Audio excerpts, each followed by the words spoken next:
From the New York Times, this is The New Washington. I'm Michael Barbaro. Today, Secretary of State Rex Tillerson. Is your philosophy drill, baby, drill? No, my philosophy is to make money. In your opinion, is Saudi Arabia a human rights violator? Saudi Arabia certainly does not share the same values of America. Funding does not equal results. Show me your results and I'll tell you your commitment. He's not throwing these things away. He is challenging them for this century. How should we define these relationships? Is it true? Did you call him a moron? I'm not playing. You want to make a game out of it? I'm not playing. As I've told others, those diplomatic efforts will continue until the first bomb drops. Did you just get back from the White House? Yeah, I was over there for a couple of hours. Must be an interesting time to be there. Well, there's a lot of things going on, so we have to decide what. There could be a lot of things that are interesting. Yeah, interesting encompasses a lot. Take a map of the world out, throw a dart. Alabama. And then take a map of Washington out and throw a dart. Yeah, I can only imagine. Jason Zengerle, tell me about Secretary Tillerson. His parents named him after two Hollywood cowboys, Rex Allen and John Wayne. It's Rex Wayne Tillerson. Well, what does that tell you? Besides that they watch They watched the movies. No, I think I think these were people who had an image of what they wanted their son to be, and they wanted their son to be John Wayne. And then he becomes a very successful oil man. Yeah, exactly. He started at Exxon as right out of college, right out of the University of Texas as an engineer, and he spent 41 years there and worked his way up the ladder to eventually become CEO. I had a fantastic 41 and a half year career at Exxon. I am the most blessed person on planet Earth. He has a real presence. He's big, he's sort of barely. His hair is, combed back in this kind of master of the universe style, and he's got this voice. I have an appreciation for that skill set, and the uniqueness of it. It really reminded me of Sam Elliott in The Big Lebowski. It's good knowing he's out there, the dude. And why it's so important. So it really radiates a kind of charisma and authority. Jason, it's interesting that you use the word authority, because the very idea that Tillerson has a lot of authority in the Trump administration has recently come into some doubt, right? Yeah. Bob Corker, who's the chairman of the Senate Foreign Relations Committee from Tennessee, a Republican who's an ally of Tillerson, actually went so far to say that Trump castrated him, which is not something you once said about you. Tillerson's response, he was asked about it on one of the Sunday shows, and he said, "That's not anything that bothers you?" I checked, I'm fully intact. I mean, he's frequently being undermined on Twitter by the president and, undermined in some of the president's public statements. And then, of course, there was the report that Tillerson had called Trump a moron. A moron. A moron. My source didn't just say that he called him a moron. He said an effing moron. The president called it fake news, but at the same time, he said that if he did that, I guess we'll have to compare IQ tests, and I can tell you who is going to win. Which led to Tillerson really almost having to seemingly kind of grovel for Trump's, forgiveness and approval in a press conference. Let me tell you what I've learned about this president, whom I did not know before taking this office. He loves his country. He puts Americans and America first. He's smart. One of the weirder press conferences I've ever seen. I mean, to see him having to field a question about whether he called the president a moron, it was really surreal. He really does not seem to be someone who's in control right now.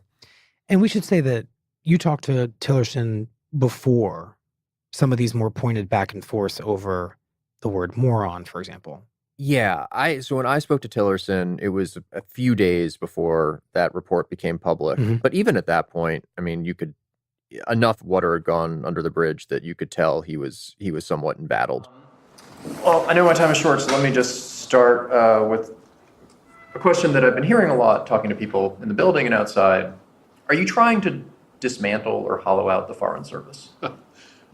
Far from it. Okay. There's a perception among people at the State Department, which you documented, that Tillerson is trying to dismantle the Foreign Service. First of all, what is the Foreign Service? And then why does that perception exist? The Foreign Service is the professional core of the State Department. They are the people who spend their careers serving under both Democrats and Republicans alike. Foreign service officers and specialists represent America abroad. They are a diverse group of men and women from across the United States who travel to every corner of the globe to promote America's values, interests, and security. Now, I have just the utmost respect for the Foreign Service Officer Corps here, and they're vital. I mean, they're vital and critical to the country's ability to carry out its foreign policies. There's a bit of a caricature of them, certainly in conservative circles, that they're all, effete liberals who speak multiple languages and look down their noses at, hard power, and they're all about soft power. And, there's probably some slim truth to that. But at the same time, in their own mind, the Foreign Service believes that they are like the military in the sense that, they will offer their advice, they will state their opinions, but once they're given an order, they'll salute and they'll carry it out, even if it's not necessarily the outcome that they wanted. Interesting. I think among people in the Trump administration, they're suspicious of that, and they believe that the Foreign Service will seek to undermine the president. Do you understand at all why that perception exists? I mean, are there things that you've done that you could see as feeding that perception? No, I'm mystified by it.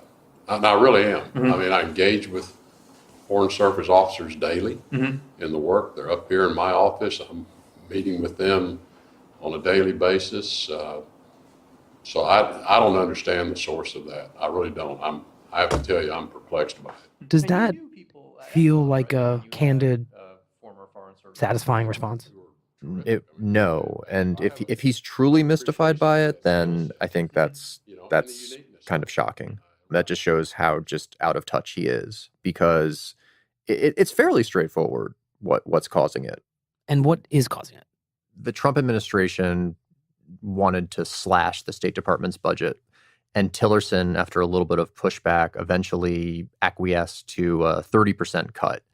There's no way that the Senate is going to go along with that. In fact, the appropriations bill they passed to fund the State Department through the end of the year, it's funded at almost the exact same levels it was funded at last year. But even though those funds are going to continue, Tillerson is still instituting staff cuts. He wants to reduce the staff by 8%. So that's about 2,000 people. Wow. There's a real sense inside the State Department and among Foreign Service officers that Tillerson has no use for their expertise, and that in fact he's contemptuous of it. So not only are people being forced to leave, people are leaving on their own volition. People who have options to do something else are taking advantage of those options and going. And that's the way you lose your best people. The people who are still there in some ways are maybe stuck there. And when people leave, are they saying it's because of Tillerson? Yes. If it's not because of him exactly, it's because of the small group of aides around him who they feel are not respectful of their jobs and the expertise they bring to them, that they've been completely cut out of the loop. They're ignored. I was talking to one person who's in the process of leaving, and this person was complaining about a recent meeting of acting assistant secretaries. These are high-level State Department people. This person was saying at the meeting, the two most pressing issues that were discussed were the backlog of FOIA requests and the number of typos that were in memos being sent to the secretary's office. And these are the meetings at which, presumably you're talking about North Korea, you're talking about the Iran nuclear deal, you're talking about the Ukraine, and instead they were talking about typos.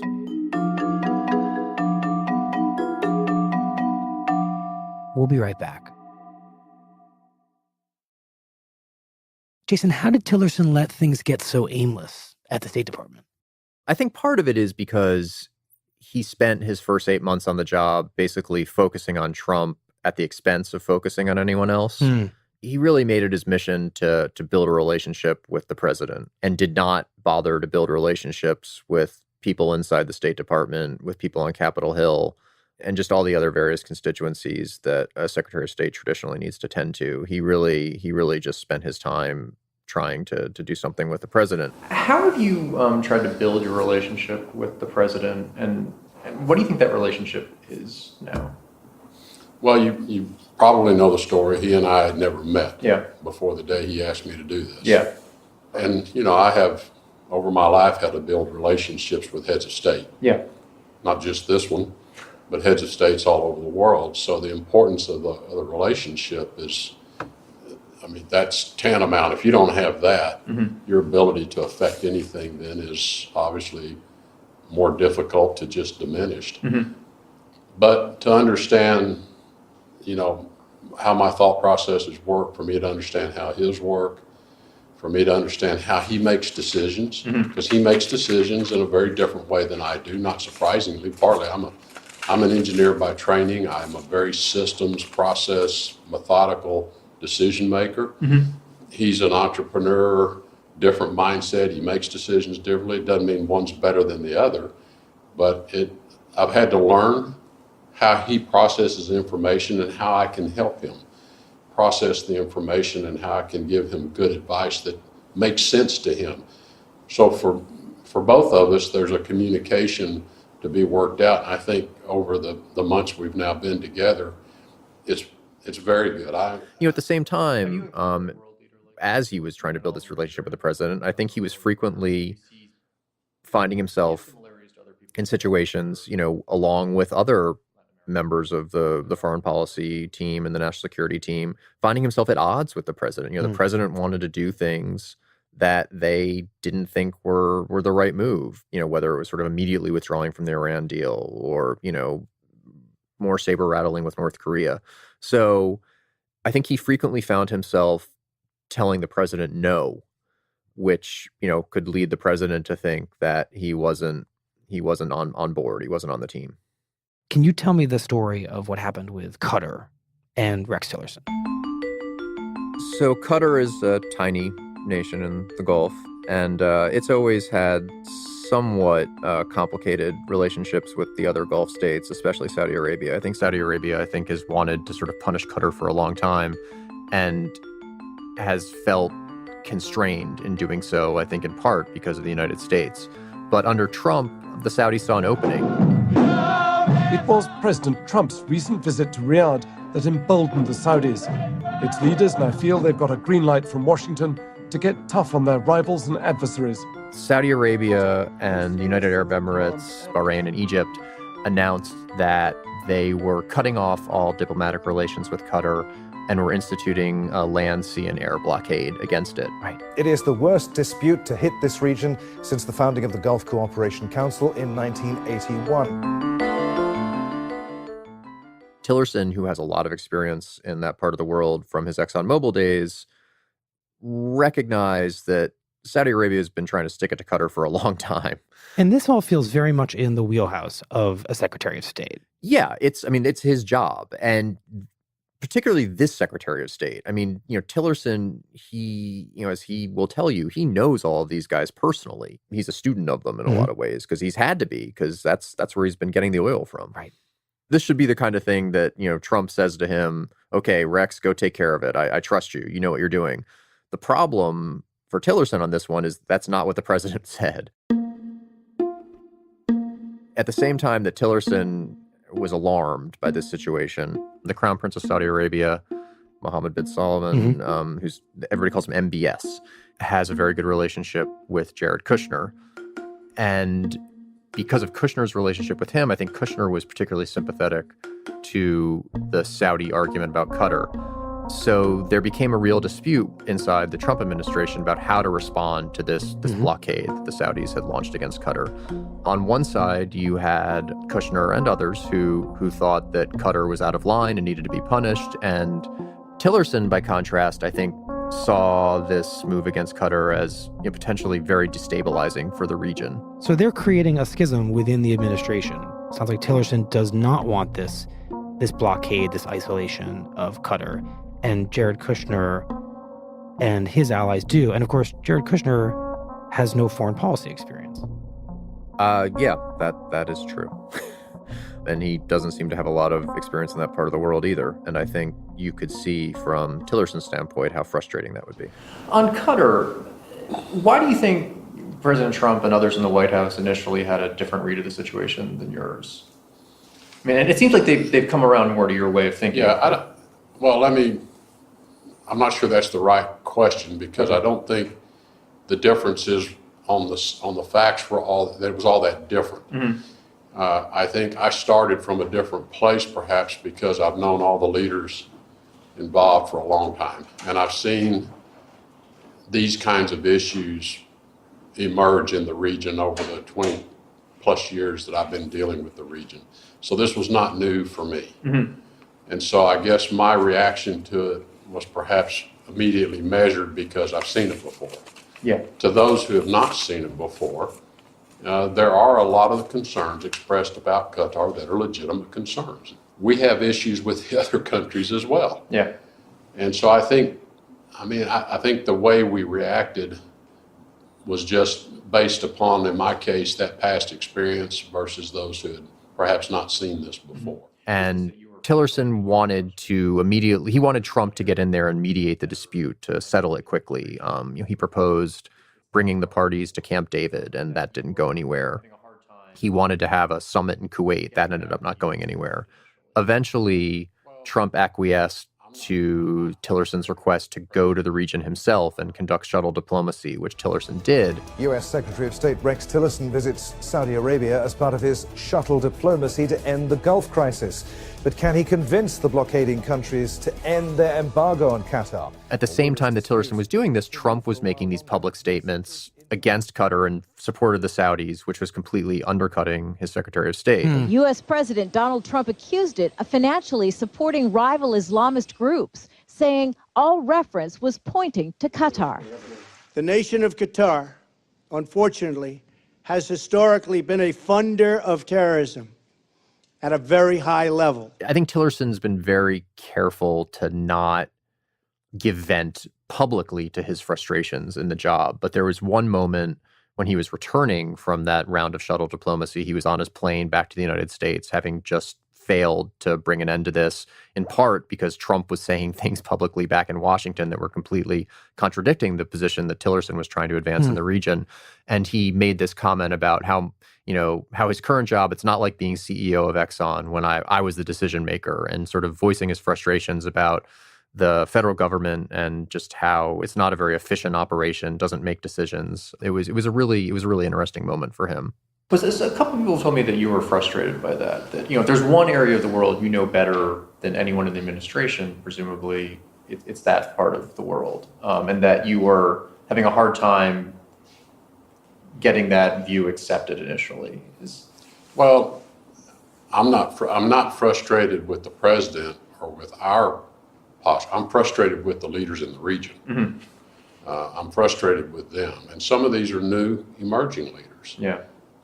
So I was a little frustrated with how they're dealing with it. You want all these countries getting along, in part because you need them to fight ISIS, you need them to fight Iran, you need them all to be on the same page. They're vital allies just in terms of the military operations over there.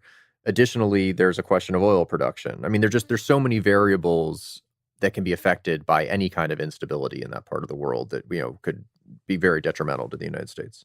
It sounds like Tillerson is spending a fair amount of time in these first couple months trying to make sure the president understands the complexities of what the State Department is up to. And there's a meeting in particular that stands out. Yeah, it's not just the complexities of what the State Department's up to, it's the complexities of what America is up to in the world. I think that Trump, I gather, in a number of his meetings, both with Tillerson, with Mattis, with other national security officials, had expressed a lot of skepticism and confusion about why America was in all of these places. Why do we have military assets? Why do we have diplomatic assets? Why do we have intelligence assets in all these places? So finally, in July, Mattis and Tillerson and some other national security officials set up a meeting with President Trump at the Pentagon, which the Associated Press did a great article about. And the way the Associated Press put it was the meeting was basically a tutorial in American Power 101, just trying to answer the president's, fairly elementary questions about why do we have bases here? Why do we have embassies in these places? And they walked him through with, PowerPoint slides and maps and things like that to just kind of answer these really basic questions. And NBC News later reported that it was after that meeting, which went on for 90 minutes, and I'd imagine, had some real, head-smacking moments, that Tillerson voiced his assessment that the president was a moron. But, Tillerson is sort of a mainstream guy. Trump is always complaining, apparently, that he didn't realize that Rex was so establishment. And that's, I think, a shorthand for didn't realize that he was a guy who kind of wanted to do things the way they've usually been done. Have you encountered a world leader like him before? I mean, in all of your experience with ExxonMobil, does he have similarities to other people you've dealt with, whether, it's Middle East, Russia, Latin America, anywhere? Yeah, there are other leaders that share the qualities that he has. And I'm not going to name names. Anyone come to mind? I'm not going to name names because then everybody will go dissect that. But no, I mean, in many respects, you have to look at President Trump in terms of why was he so appealing to the American people? And I think in that respect, he and I share some things, and that we're both very blunt. Jason, given everything you've described here, this uneasy relationship between Tillerson and Trump, the insistence on cutting the budget of the State Department, and these fraught back and forth over issues like Qatar and nuclear weapons, what is the job of American diplomacy now and the Foreign Service under Tillerson as Secretary of State? And what is it meaning for America's place in the world? I think there are two concerns. I think one, there's a sense that Trump doesn't value diplomacy and doesn't particularly value America's place in the world, that he wants to withdraw from the world. So I think you have plenty of people in the Foreign Service inside the State Department who are worried about that. I don't know if they necessarily believe that that's what Tillerson thinks, but they worry that he's not a strong enough actor, or he's too inexperienced, that he can't serve as a check on that, and that he's in some ways acquiescing or sort of inadvertently allowing that to happen. So, I think that they really worry that, even if Tillerson leaves in the next few months, that having only served for a year, that his legacy will be very detrimental and will last, for quite some time. That he's really hollowing out the instrument that has been used to assert and defend America's place in the world, and that it's going to take a long time to rebuild it.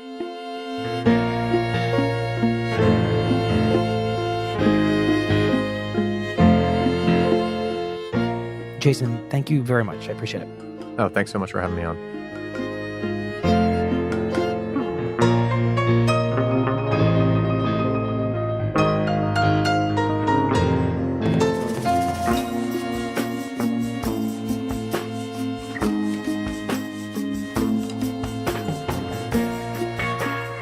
The New Washington is produced by Michael Simon Johnson and Michaela Bouchard.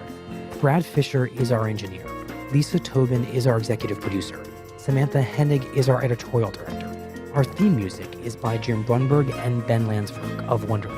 Special thanks this week to Ike Sriskandarajah. That's it for The New Washington. See you back here next weekend.